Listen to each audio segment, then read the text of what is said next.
So if you can begin by telling me how you left Auschwitz, what happened? Well, because of my injured foot, I couldn't go in front of Dr. Mengel's inspection, and I were transferred going out of Auschwitz all the time.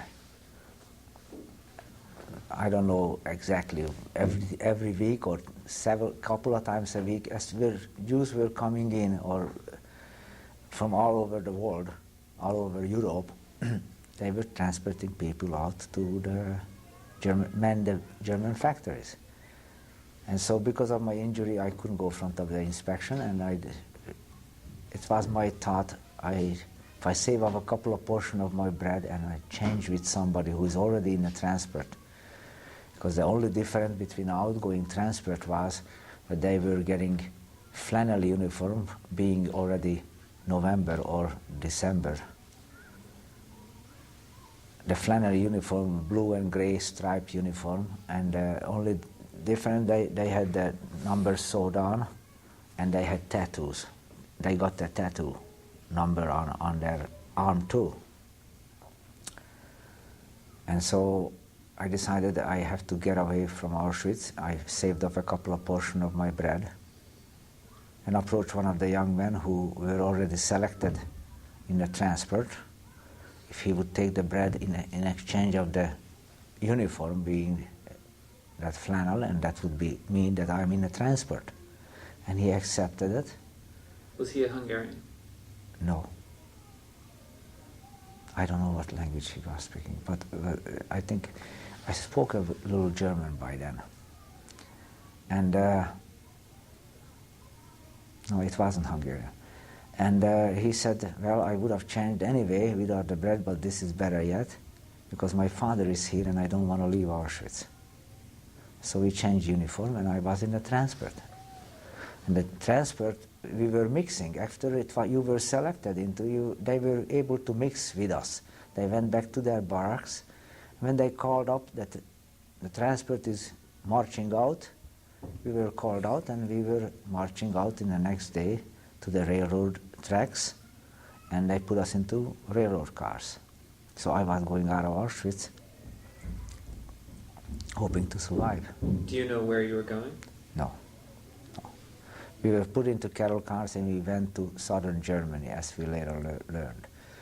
Landsberg is the name of this little town where the railroad car stopped, and we ordered out of the railroad trucks, the cars, cattle cars, and we were marching through this town between the SS guards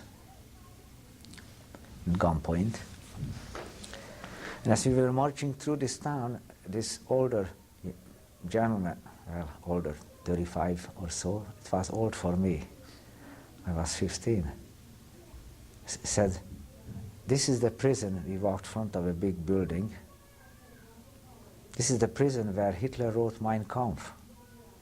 This is where he was imprisoned. We weren't allowed to talk too much, so I couldn't ask too much question, what is Mein Kampf? At that time I didn't know about Mein Kampf. And as we were going through this town, it's a remarkable thing happened with us. I can't forget it because it was so touching to some degree. People from behind the fences and from the windows were throwing food into the line. It was in the middle of Germany. And we were not accustomed to any humanitarian gesture, and they would have been shot or if they would have been seen. But luckily, at least they didn't cut none of us when we were going through. We were German people who had maybe some feeling toward us. Was this as you were marching As we train? were marching, the bags of food, pieces of bread were flying in from behind fences and from windows. And we were grabbing it, and you know, the guards were looking at us instead of where it comes from, whatever it came, because we were disturbing the line. I mean, this is just an episode. It's still stuck with me all these years. Did you see the people that were throwing the bread? I'm sorry. Could you see the people that were throwing the bread? From the window I saw some faces, but they disappeared very fast. From behind the fences I didn't see faces. And so some people actually were looking toward the windows and grabbing in air if they were able to. But they always were very cautious to throw it behind the guard view. Anyway, we arrived to this camp in Landsberg, outskirts somewhere in Landsberg. I really don't know places. This name stuck with me because I remember the railroad station arriving and everybody repeated the name. So we know we were in Landsberg. And so we were placed into barrack situation with barbed wire and electric barbed wire around us, with the guard towers around us. And we were told that we were going to build some building. As we learned later, we were building some hangars for the Nazi Air Force. Hangars made out of steel reinforced concrete. It was 2-3 yard thick reinforced concrete, 100 feet wide, and probably a couple of 100 feet long. I really don't know sizes. It was big. And so that's where we were pushing these little mini railroad cars with material toward the building sites and on to the building site and on up to the building sites with different ramps. One occasion, we were actually more men pushing these cars than it would have needed in normal condition, but we were so weakened by then. Not at the first months, but I was working here about 2 or 3 months. We got so weakened that they needed twice as many men around that little railroad car to be pushed. We were leaning against it with meager weight and we were pushing it ahead. And on one occasion, one of my fellows fell into this steel reinforcement, and this SA guard, which was the German engineering unit, never let the pouring of the cement stop. I still have bad dreams and hearing his screaming.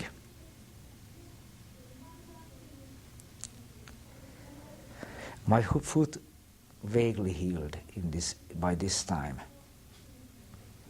Wasn't good, but my condition was getting worse and worse day by day. I was down on my strength. I was very weak, and by this time the war was coming to the end. We were hearing the Allied heavy artillery in the distance. And so they stopped the work in Landsberg. And we were ordered to march to another encampment. They called it the hospital camp. Because of our condition, they put us into this hospital camp. I don't know if they wanted to save face or what. We were marched to, I don't know the distance exactly, 5 or 10 kilometers to the next town. On the outskirts of this town was a camp put up, and that's what they called hospital camp. This town was Kaufering. I never saw the town, but it was around Kaufering as I heard the name. Actually, I learned that when we were put on railroad cars again later. In this hospital camp, so-called hospital camp, I contacted typhus. Everybody had lice. The Landsberg and Kaufering, we had just no cleaning. running water was very scarce, very little, and you didn't get to it, or if you got a bucket of water, and we cleaned ourselves as much as we can with that. But everybody had lice.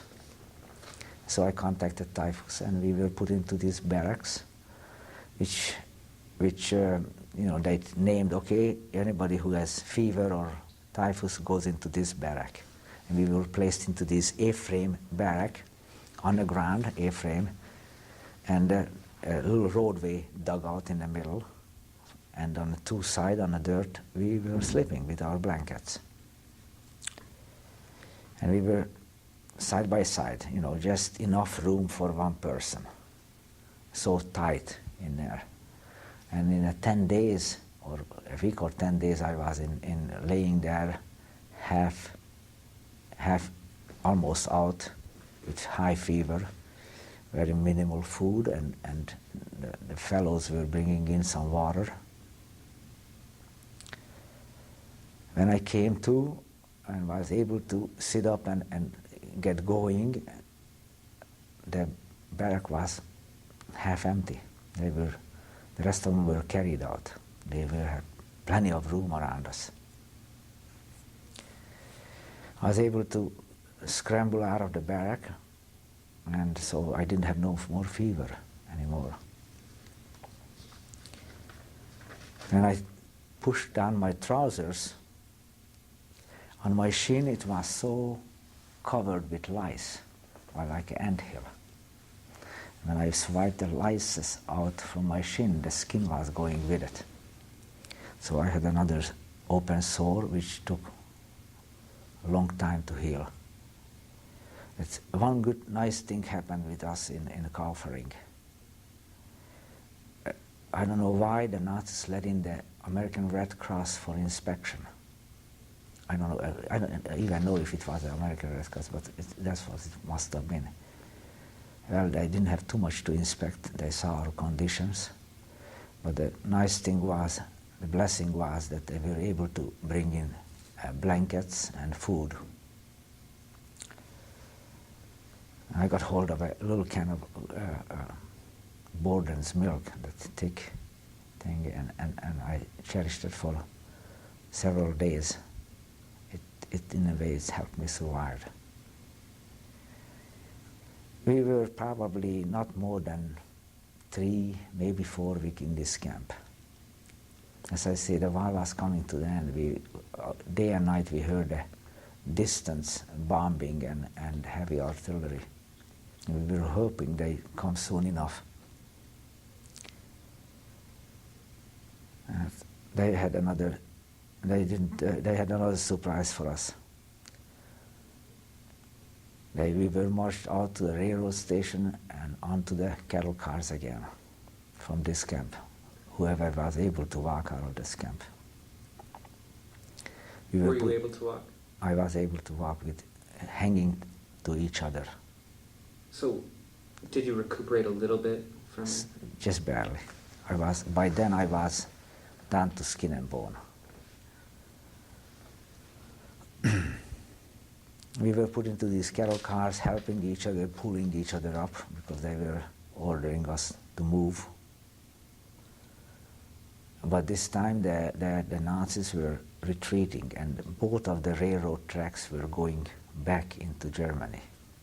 Again, I don't know, their thought was maybe being the concentration camp we made on one track, and their retreating army with artillery, heavy equipment and ammunition on the other track, they were retreating into Germany. Again, they hoped maybe they won't be bombed. But Allied bombers came down and hit the whole train very hard. They machine gunned the whole train, and the first pass over my cattle car, both of the fellow beside me died at the first pass. And the second pass, it was daylight in that cattle car. And whoever was alive, we scrambled out. By then it was no guards around.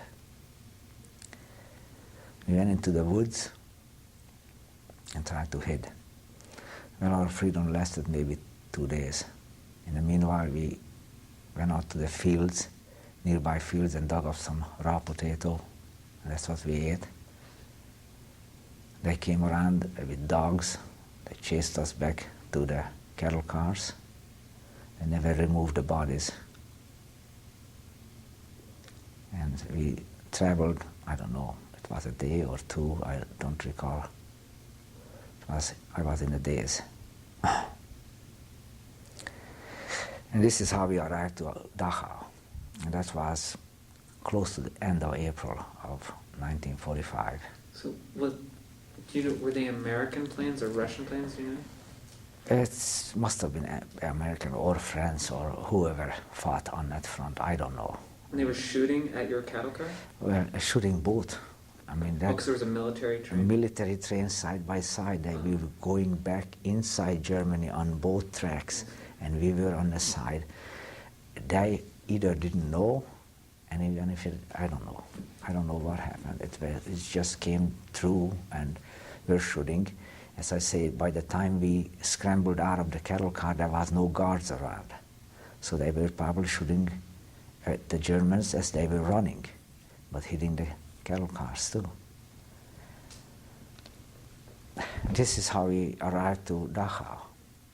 And as I later learned, this train was called the death train. There more dead body arrived than living on the train to Dachau. And that was about 1 week or 10 days before we were liberated in Dachau. I went into the barrack, and by then it was so disorganized, everything. Evidently the high command already left the camp, and then only the guards was left who were ordered to stay around. We hardly got any food in the last days. And when May 2nd, the 7th Army liberated us, I was not able to go out and greet them.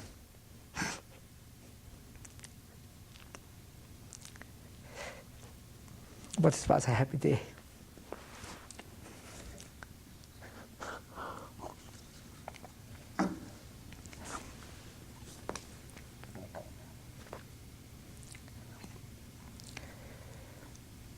Excuse me. I was just a walking skeleton. I couldn't walk by myself. I had to lean on to something always. But things started to change. We got plenty of food by then. And I got a can of corned beef. I was eating just a spoonful at a time for days. And finally it spoiled on me. I had to throw it away. Many of our fellow who couldn't hold back, they ate the whole thing, and their weakened condition couldn't take the rich food. They perished then. Things got organized. We got all the DDT in our shirts and our pants, so we got rid of the lice and better food. And within a week or less, I was put into the American Field Hospital. So this week or so you were in Dachau, did you just lie around? Yeah, we didn't do nothing. There was nothing going on. The guns were coming closer and closer, and we just were huddling together and not. Well, it was Dachau. It was different because we arrived in a condition which is unimaginable. And they were in Dachau very healthy-looking, good-conditioned people comparing to us, because they were working in some factories, and they were fed better, so much better. But and my condition was such that I don't think I would have lasted another week, if that long. Anyway, I was put into the field hospital in Dachau, or around Dachau, I don't know exactly where it was. And I stayed in the field hospital for almost 2 weeks, or a couple of weeks. Then everybody was itching to go home. and they were transporting people all over Europe, different transport trucks, transporting with trucks people back home, to France, to Holland, to whatever nationality there was. In the meanwhile, as I say, I stayed in the hospital for 2 weeks, and we overheard a couple of American doctors talking about us. I didn't speak English, somebody translated what he was talking about. He says, on average, these concentration camp inmates who survived in this condition, they don't give us more than 15 years to live. I don't know, maybe I was too young, I beat the odds. Anyway, I was put on one of these transfers back to Czechoslovakia. Want to go back to my hometown, and I have disinfection paper from Prague and Bratislava, where I went through Czechoslovakia. They were giving over to authorities, and they were handling our case, and train was after the war, it's right after the war, was going here and there now and then. And so whenever a train went out, we were scrambling to get on a train, going home any which way we can, and I was traveling on top of the train or on the steps of the train. Anyway, I got back to Nové Zámky. By then it was again Czechoslovakia. The Czechs, right after the war, reclaimed the territory. Tried to find somebody in this town. Was none of my relations I would find over there. I didn't find nobody. Then I went on the train again and headed toward Budapest. By then we had some papers that we can travel as displaced persons. And got to Budapest, went to Chapel, and in front of the paper mill, as they were coming out of work, I find a friend who I recognized, and asked him about if he knows about my sister. And he said, yes, I know your sister lives in Budapest. She survived. And your father is survived too.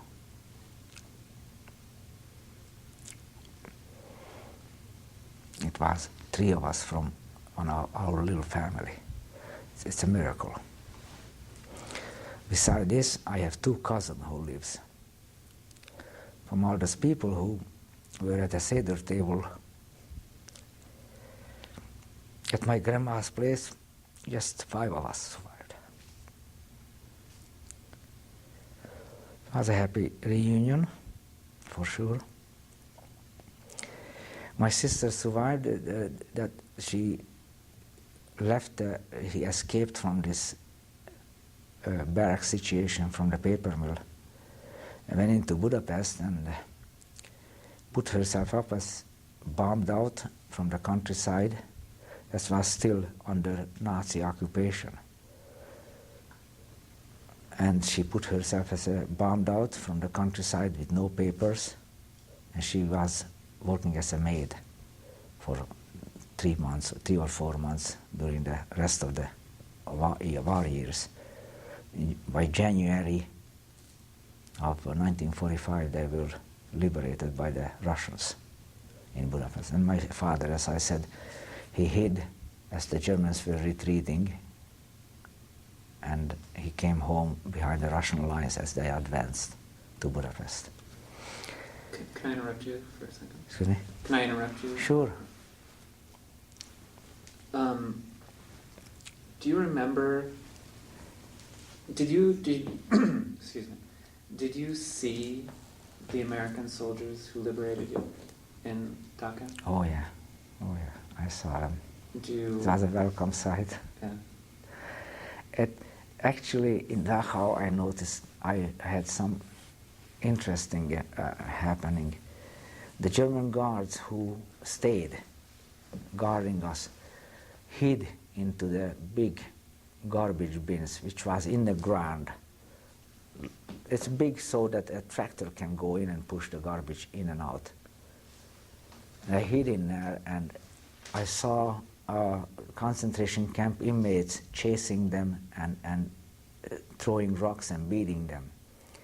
And here American detail came in and held a gun against us because they didn't want them to beat them. They wanted to capture them and take them hostage as they came out of the garbage dumps. I just saw that from a distance as they were chasing and holding back the concentration camp inmates, preventing them to killing the Nazis.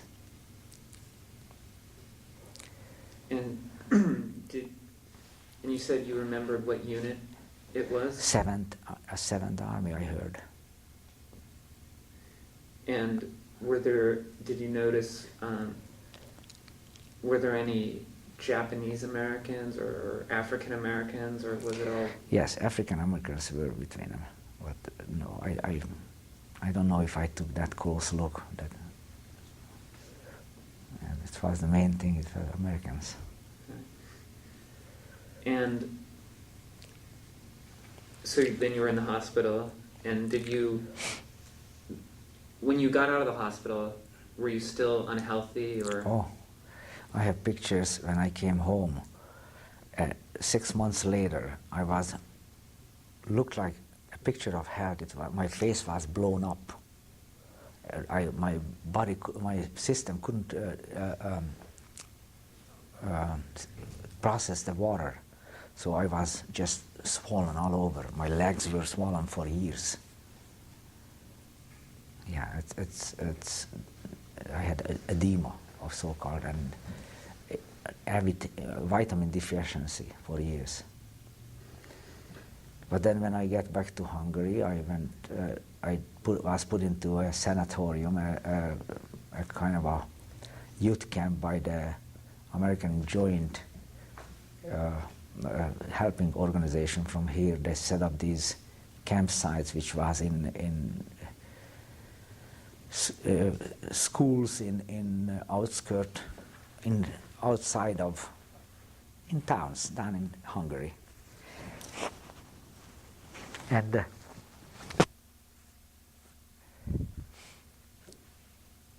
I stayed there for 2 to 4 weeks to get my strength back, and then I went back to work, learn my trade slowly, probably 2 months later, 2 or 3 months later. And my health wasn't good, but I was going to school half a day and worked half a day.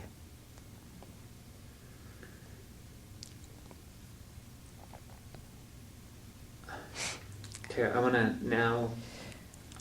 to know your life after the war, but first I want to ask you some questions about survival. Yes. What do you attribute to your survival, or what factors? I really don't have no single. I even can't say that I decided I'm going to survive. It was just a daily hanging on to life. It was instinct of wanting to live another day. It's not like I decided that I'm going to beat this rap and get out of this camp. It wasn't so. It was just try to survive day by day. It wasn't. I didn't know. I didn't have anything in my thoughts that I can contribute the survival of mine. But obviously you wanted to survive. Well, as I say, it's an instinct. It was just an animal instinct, I say. And because of the conditions, it was such that you try to duck the beating and try to eat your food before somebody grabs it out of your hand, and such. That you save your energy as much as I can, but that was just about that. I cannot contribute that. I decided I will survive. No. Did you try at all to observe any religious holidays or prayer? Not really, tell you honestly. I arrived to Auschwitz and I saw and I heard that my mother and my little sister was gone. And not just only me, but many of us had the question, why? Why can it happen if you know, we just were broken? And no, I prayed Shema Yisrael many times, yes. But it wasn't a religious observance. It was just a hope and prayer.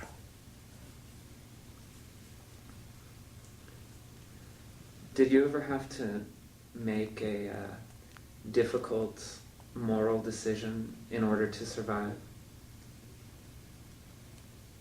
No. I tried to get away from everybody's way, and no, I never had to do that.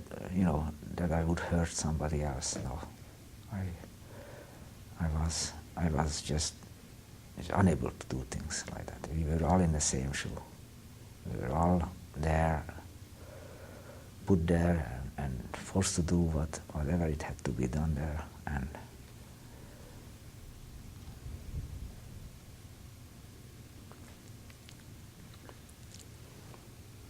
whom did you meet that you will never forget?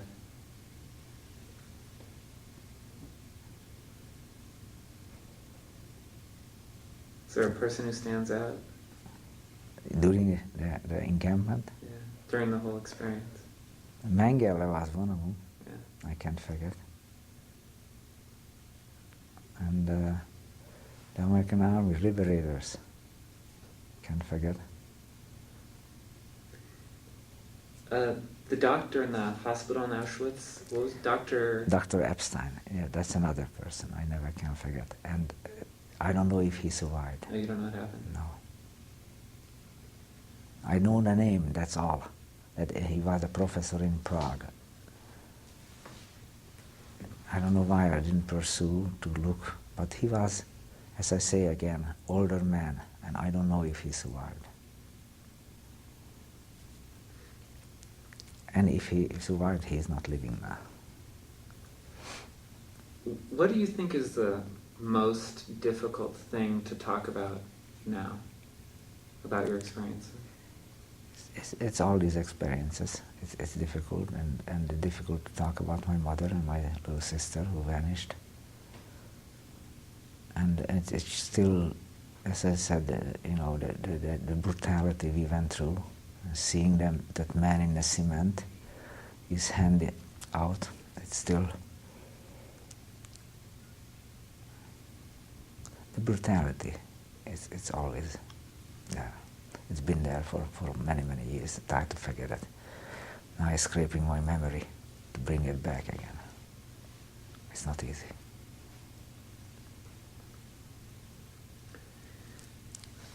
This is a strange question, but it's one that I'm very curious about. When you were back in Hungary after the war, was it sort of strange to be there when so many of your fellow, Jewish countrymen had been murdered? Yes, it was, and it was difficult to be there because anti-Semitism still lingered around after the war, and some of these anti-Semite people openly were talking about, when communism came to Hungary, so they could not do any atrocity against it because the communism is another sort of dictatorship, and they forced them to live together. But when it came to talking in Budapest, someone said there's more Jew came back than it was taken away. And some of these people were standing out and laughing at us when we were taken away from the ghetto, waving us goodbye and things like that. No, it was strange. It was a strange land for me. and I don't feel, you know, I didn't have nothing good except my own family to remember. My cousins when we played in that same street. My little childhood is the only thing I can remember. But growing up after age 10, it was a constant exposure to anti-Semitism and that we are different, and it stuck with us. Even it's now, you know, I'm not as freely opening up with people because of this anti-Semitism. I feel it's all around us. It's not as tremendously here anymore, but still, it is here. But now that I went out and told what happened with me many times, it's really helping me to come back, because I saw a lot of compassionate people out there who has feeling and they didn't know about it. So it's changing me around a little bit. It helps me. So when I came back, as I said, I started working, and communism came in 1948, totalitarian communism in Hungary. They took over the government, and you know, when we went to vote, it was like 99%, 9/10 victory. It was so that you went into the booth and there was no pencil there, and if you asked a pencil, you were marked, and things like that. So, you know, that's how was voting in Hungary for years. That's how they had the high rating of 99% winning. And only 2 million communists was in Hungary, and the rest of the 8 million wasn't communist. So I started working and, you know, lived the way the rest of the people lived, and we were only saved by the rulers, that there was no anti-Semitism or anything else allowed. Like church-going people were marked and so on. And so in 1956, I met my wife, we got married. It's total coincidence that we coming from the total same background, actually the same countryside. We were born 150 miles apart, and we met up in Budapest after the war, and so we got married, and fall of 1956, October 23rd, the Hungarian Revolution broke out. And okay, I want to backtrack. Okay, before we get to this,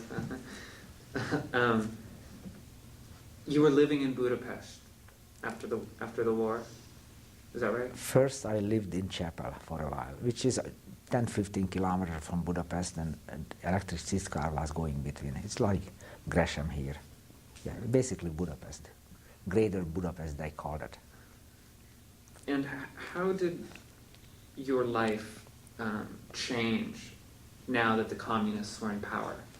How did your working life or your secular life, and number two, how did your Jewish life change under the communists? I started working, so as long as you work, because they had a slogan, if you don't work, don't eat. So as long as you work, you're okay, from the communist standpoint. Jewish life, it's Budapest, they had great Jewish life. I wasn't too religious anymore. Some people turned to religious after the concentration camp. I went the opposite direction. I don't know if it was because, I don't say, I have to retract. I feel more Jewish now than I've ever felt. I suffered for it. But I'm not religious. How about your father? Did it change his? No, he's about the same. He mourned my mother and my sister to the end. He died here in Portland, age 91. Beautiful life. But, so your experiences changed outlook on religion? On religion, yeah. It just changed me. I could not comprehend that my mother, who never hurt nobody, and all of my relatives, all of my cousins, my grandmother she was a 60-some-year-old lady, had to perish like this. My little sister, 9-year-old, and so the millions more.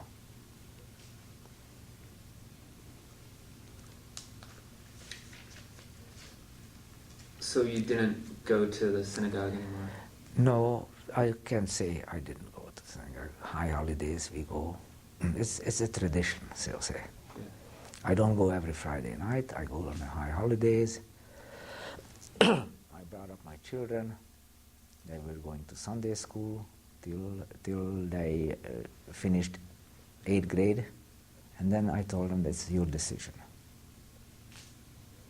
And so, you know, we came to Portland in '57.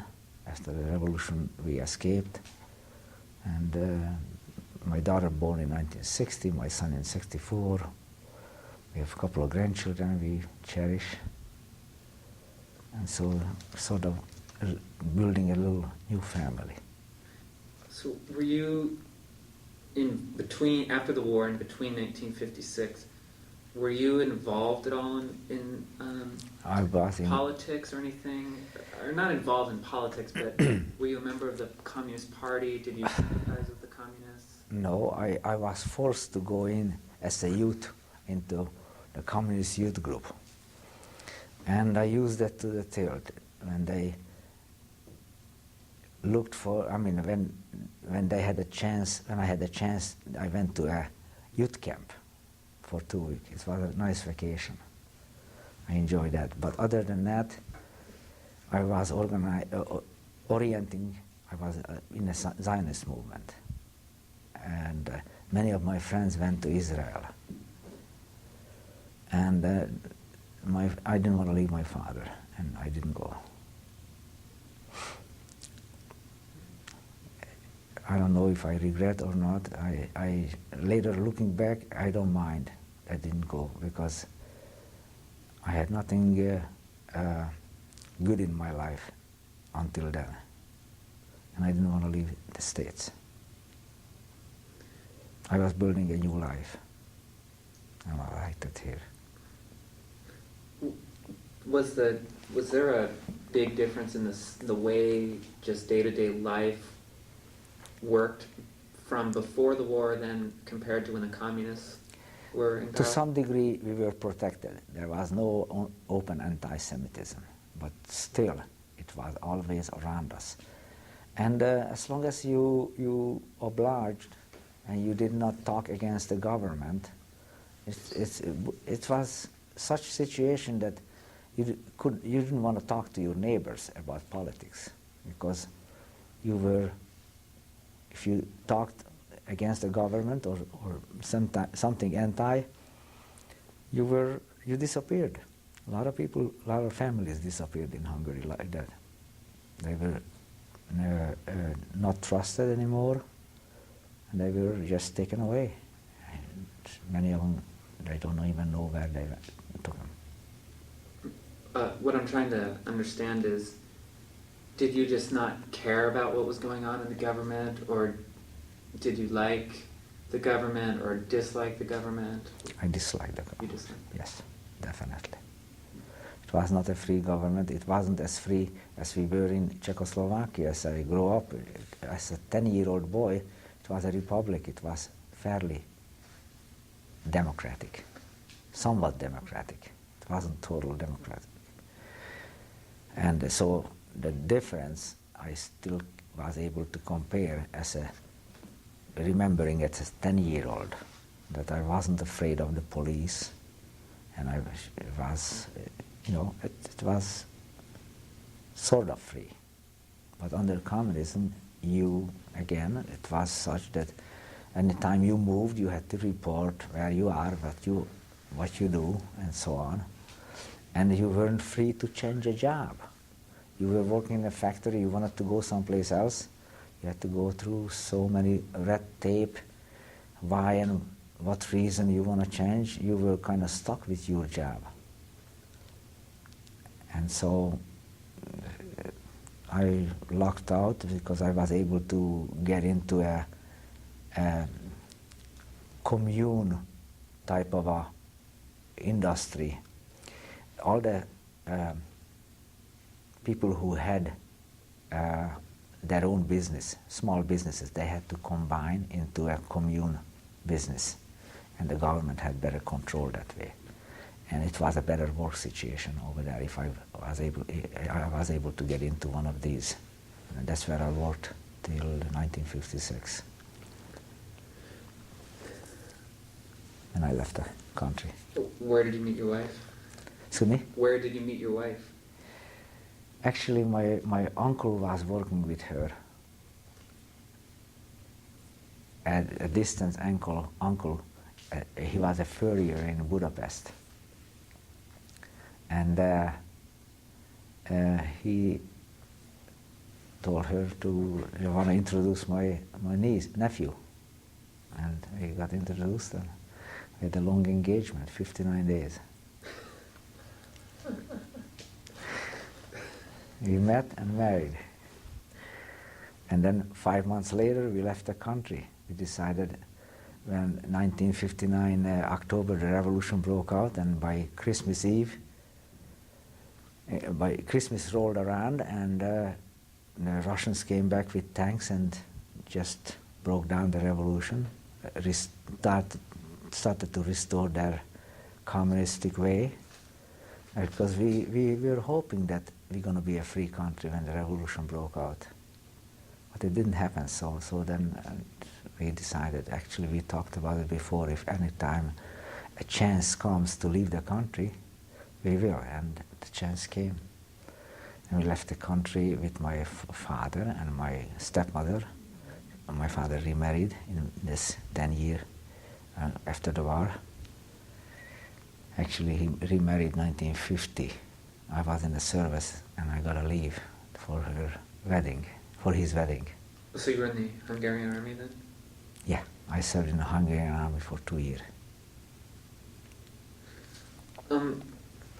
Was that difficult to serve a country that treated you so good? It was difficult, but you didn't have no way out. You were inducted and called in, and that's it. You served your country. It's even if you don't have the feeling for it, you didn't try to express it, because if you did, you suffered for it. The oppression was all around us all the time. When did you learn the extent of the destruction of European Jews? After the war, it started coming back.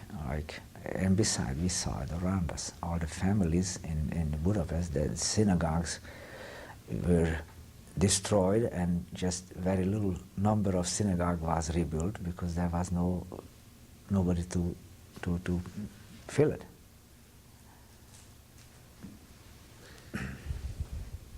The numbers I just heard, I've been to Yad Vashem and I saw that over 400,000 Hungarian perished.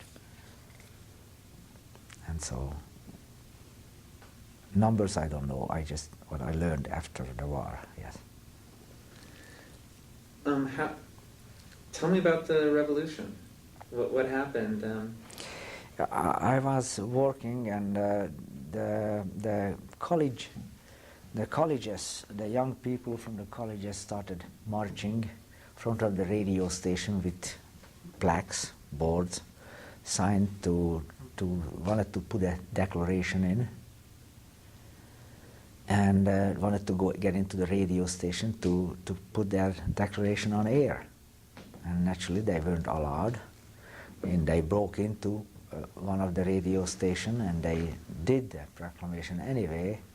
But then the AVH, the Hungarian equivalent of Gestapo, or the Russian equivalent of whatever it was, I don't even know the name of now.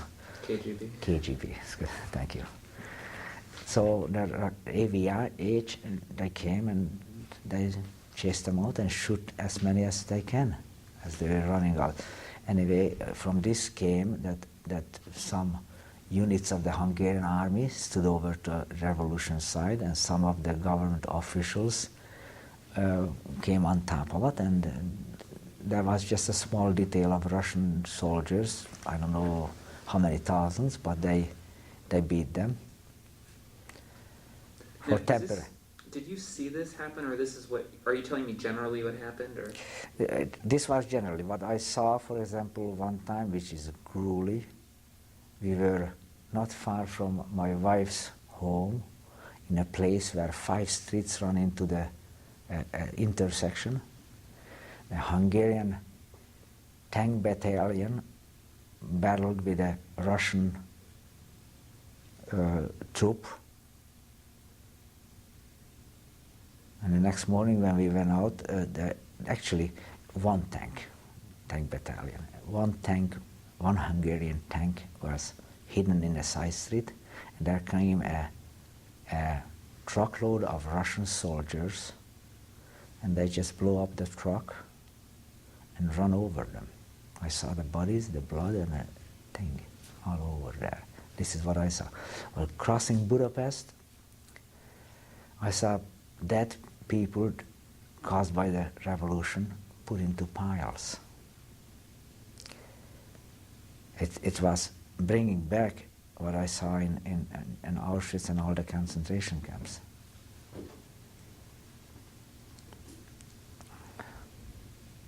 And we walked by these piles of dead people crossing the city, because I had a bicycle and I was taking my wife.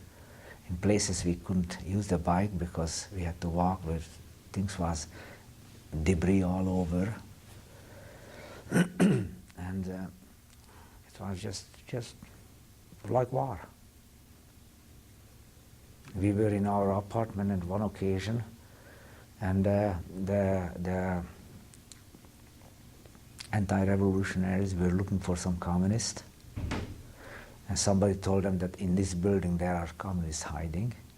So they machine gunned all the windows out. And we were laying, it was early morning, we were laying in our bed. I told my wife, roll off the bed, don't get up. But they never came in. They weren't strong enough to chase down everybody, but they had guns, and by then it was so that they were sporadic. They were just groups of revolutionaries fighting here and there.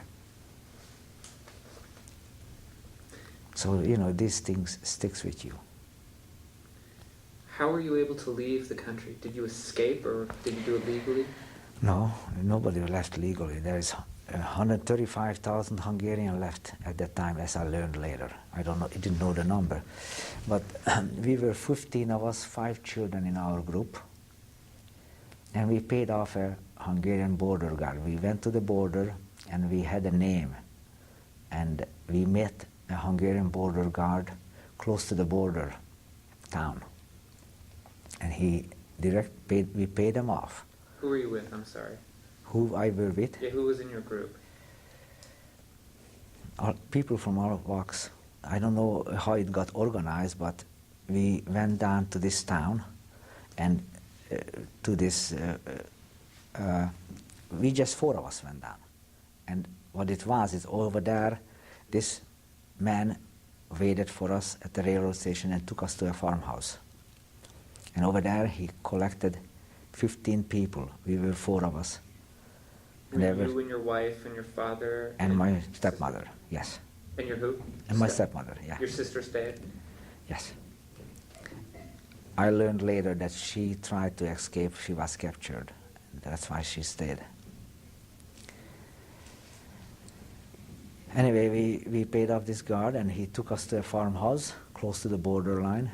And around midnight or close to midnight, I don't know what time was it, 10, 11, they took us out and walked to the border, and the border was marked with, if it was a woodsy area, it was 200 feet of woods were cut out on the borderline, and they used to have mines there. But because of the the Austrian got back their, how you call that, sovereignty, like Switzerland. The country was off limit of for neutrality. Okay, neutrality, sovereignty. I don't know the right word. Anyway, the Russians had to move out from Austria, and when they moved out from Austria, later they demanded to pick up the mines on their borderline with Hungary. And they did it just a couple of months before the revolution broke out. So this soldier, this border guard, told us, you cross this, here it was knee-deep snow. You cross this and you are in Austria. But over there the border was zigzagging. You never know. You cross the border, you don't walk back if you make a wrong turn, because it was zigzagging the borderline.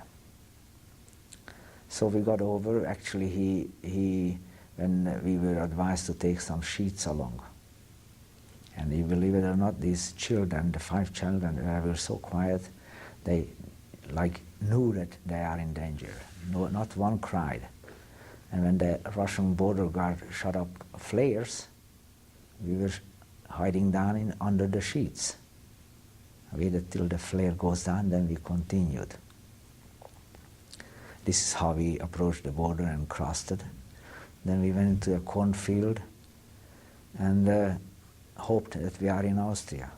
And in the distance we saw a little house, probably a mile away or so, with lights on. And so my father and one more man, he was 57 at that time, walked down to this house and knocked on the window, hoping it will be German people speaking, and it was. And so they woke up that time, they rang the bell, and they came out for the rest of us with a snowcat, took us into the schoolhouse and fed us, and it was freedom. And so from Austria, from there, it was Eibuchel we arrived to in Austria. Then we went into Vienna to the consulate, and by then my stepbrother, who lived in Portland, placed an affidavit of acceptance on the consulate. And so we were put into a transport to the United States, and we were put on a ship which was dismantled here in Portland, General Leroy Eltinge, the scrap company here in Portland, Zeidel, dismantled it. And we were put on 1,500 of us on that ship, and we came over in January. We arrived to Portland February 4th or something like that. And so we settled here and started working. What did you do? Worked as a machinist. Worked 18 years at Cascade Corporation by Gresham. And before that I worked 4 years in a smaller company. And then I went to work for Tetronics for 13 years as a model maker. And that's where I retired from almost 2 years ago. And you said you raised your children Yeah, to be Jewish? My son and my daughter, yes. As I say, till 8th elementary, they were going to Sunday school. So tell me your children, how old they are, their names. My daughter Suzanne, she's 34, and my son is going to be 30. Actually, she's going to be 30. There's 4 years between them. Do they live in Portland? And my son lives in San Francisco, works in advertisement, and my daughter lives in Tualatin with my grandchildren, married, and she became a nurse. She works at St. Vincent Hospital as a nurse.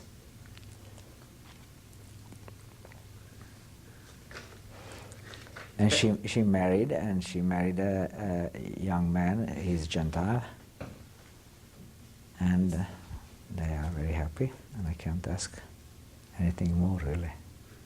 Are you involved now in the Jewish community? Not much really. I just go to synagogue on high holidays, but not other than that really involvement. This is my most involvement what I have now with the Anne Frank exhibits. Have you been back to Hungary?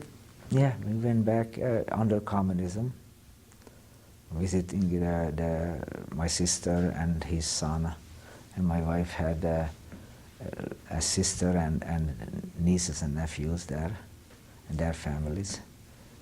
Then we went back again, now the Free Hungary, since '89. It's a little bit different, but still very hard. It's hard to change over to the free economy and all that. It's still a very much of a hardship. My sister retired, and her retirement is a meager retirement. Really, we have to help her all the time.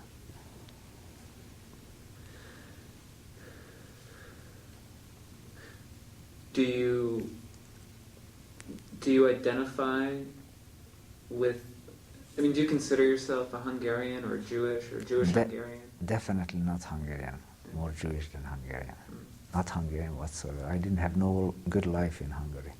No good thing to remember. And so I'm more of an American Jew now. And I enjoyed myself when I went to Israel to visit. I felt really home. Felt really good. It was a good feeling to be there. But I don't know, I have to tell you honestly, I'm selfish. I like to live here. After all I went through, I can be a little bit selfish.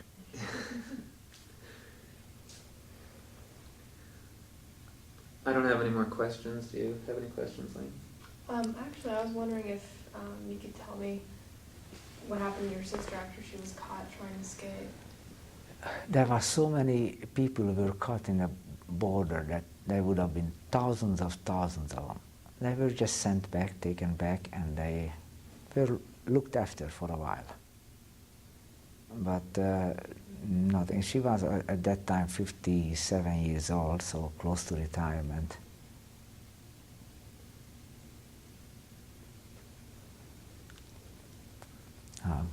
I'll have to retract. My father was 57 at that time when we left. My sister was a year older than I was. 28 years old. I'm sorry. My mind. No, my father was 57 when we left the country, and my sister was a year older, 28. I was 27 when I left Hungary.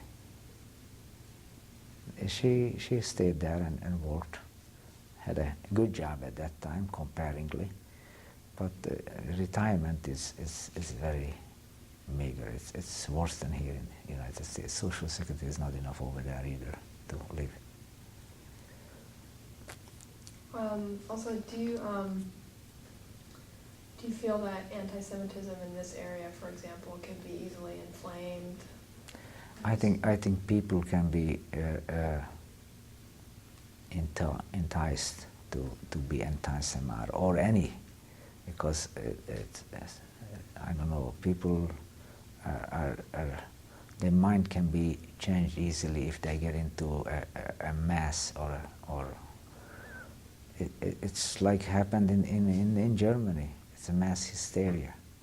They needed a scapegoat, so they were the Jews. But I sincerely hope that it cannot happen here.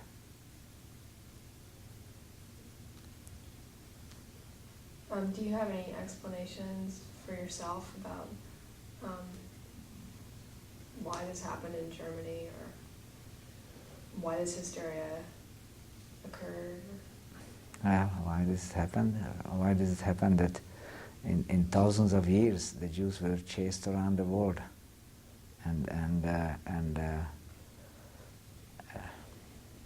no special explanation I have, really. I didn't study it deeply, but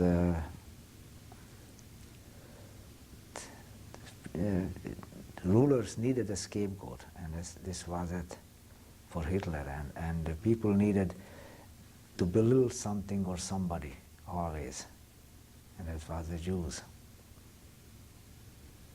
That's how I interpret it. I don't know.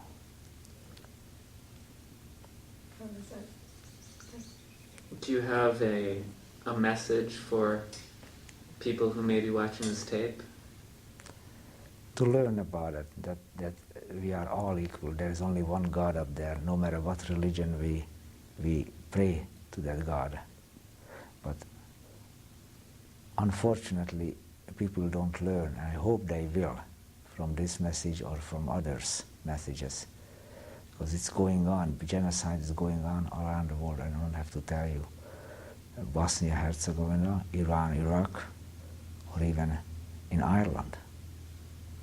The religious war in the 20th century in a modern country. It's unimaginable. It should be unimaginable. And so I just hope people learn and they will not, they will look at each other as human being, as equal, as long as I can only see two sides, either a bad person, a criminal, or a good person, which is most people are, and they should be treated like that. We should respect each other.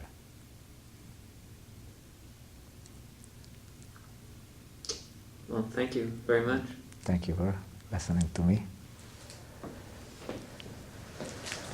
My mother, myself wearing the yellow star, this was taken 2 weeks before we were taken from the ghetto. And we put it in for development, and we never retrieved it just after the war. How lucky. And my father got it back, and on this side, there is again a picture of my mother and all of us. I don't know if it's good enough, that's not sharp enough. And here just the three of us kids, my older sister, myself, and my 9-year-old little sister.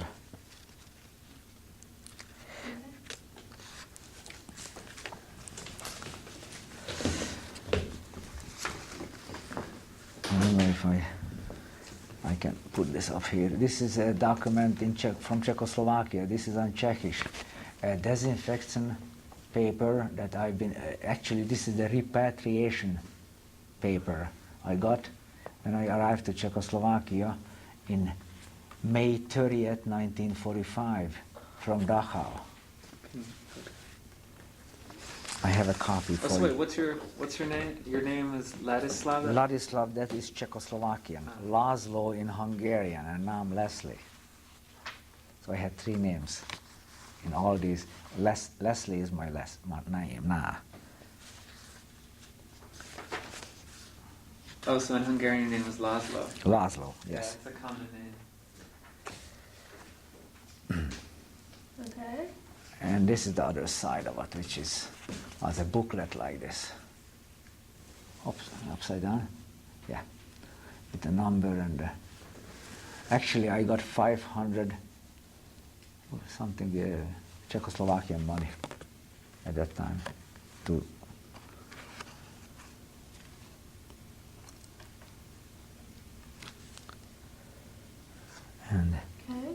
and this is what I was talking about. This picture was taken of me 5 months after, actually November 95. 95? No, 45, I'm sorry. November 45. I looked like very healthy, but I was all puffed up. And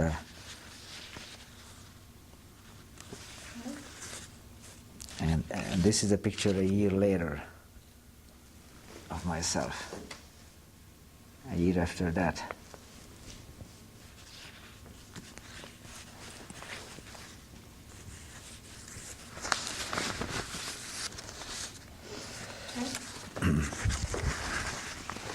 No, I don't know, I don't have it in sequence, but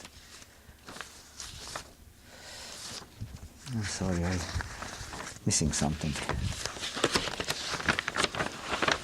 Yes, I forgot to mention that I wrote a postcard from Auschwitz And I have copies for you from this. So you sent this from Auschwitz?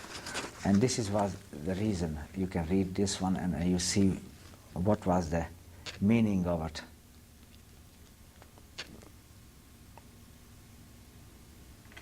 It was written in German by a other concentration camp inmate in Auschwitz. They asked us, they told us to write a letter home, kind of disguising that we are okay, even we were taken away from our homeland. And this is the thing what we had to write on, that we are okay. So I kind of candidly wrote about that I am with my friends, and I sent this letter to a Gentile friend who I know the address, and he saved it and gave it to my father back when he came home. You see, he came home 1945 January already. You wrote it in German? No, I didn't. As I say, one of my friend who wrote German in a camp. I see. It had to be written in German because otherwise I couldn't check what. But we were forced, basically. We were told to write home. I've never heard that you're able to send something in. Yeah, this is I don't know if you. And the Auschwitz stamp. Well, I don't know if it's Auschwitz stamp or another, but there you have the copy. That's actually better than this. It just at the time I didn't thought I want to save these things, and it's in poor condition because you had to go around, and it just stashed it in a pocket, and it just got. This is in Czechish too.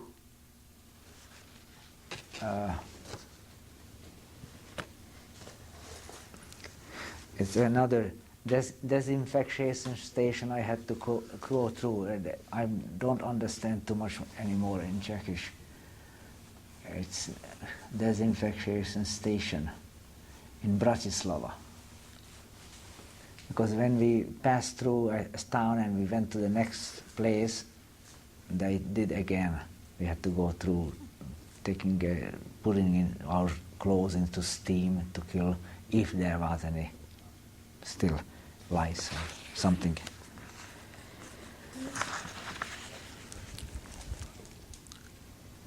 And I don't know, this is again in June 2nd, still in Czechoslovakia. Somebody who speaks Czechish could translate it.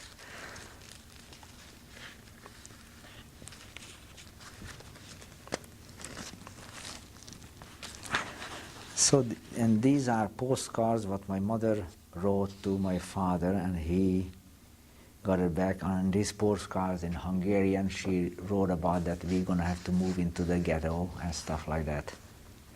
I'd like to get photocopies of those. So shall I make or you can make photocopies? Yeah, I don't want you to leave them with me. But, oh, I see. Or with my... from this group of people, is my father is the only one who survived. It's just part of the family. That's great, but okay. Actually, it's It's not good, pretty well. very good. Comes out pretty good? Yeah, all the documents were very different. No kidding. Sometimes they don't come out. I watched them, they were sharp at the time. And okay, then you want me to make photocopies of these letters because these are both. His wife.